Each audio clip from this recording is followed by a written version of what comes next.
Hey, it's Tom from Tom's Tunes. Today, I'm going to show you how to install the side-mounted navigation light from pontoonstuff.com.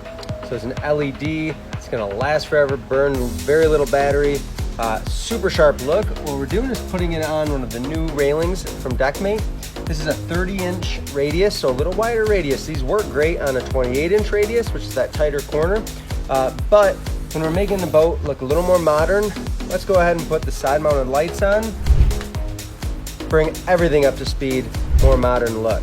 So what I've done to start is I drilled a 1/4-inch hole or slightly bigger through the railing and through the seat behind it. So there's a corner seat in here. We caught that base, and that's where my wires are going to run, and then they'll go down through the floor to my wiring harness. I've centered this off of these bolts. As long as you do it the same on each side, take a couple measurements, make your mark, and then drill your hole, you'll be just fine. What I'm going to do is line up my grommet. So we have a rubber grommet. I'm going to line up the holes, take my wire, we're going to feed it through. Sometimes it helps to take those wire ends and just twist them together so they stay together as you push them through into the seat base. In that goes. So you'll notice there's a forward arrow that's going to point forward. Then I'm going to take a smaller drill bit and pilot 2 holes. So we're using a smaller drill bit than the diameter of these screws, stainless screws that are included. From here, I'm going to gently run my screws in. I like to run the first one in about halfway. Then I can line my second or bottom hole up.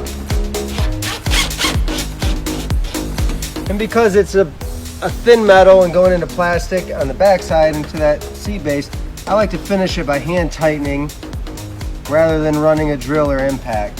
So this way I squish that rubber grommet to keep everything waterproof and lasting longer.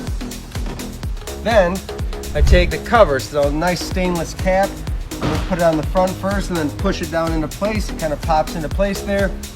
And there's this teeny little set screw. Use my same smaller Phillips head screwdriver. I'm going to run that into the back hole of that light. So the cap has a hole, lines up with the plastic of the light itself. That's in place. Now all I have to do is run my wiring from my wire harness, just hanging right here.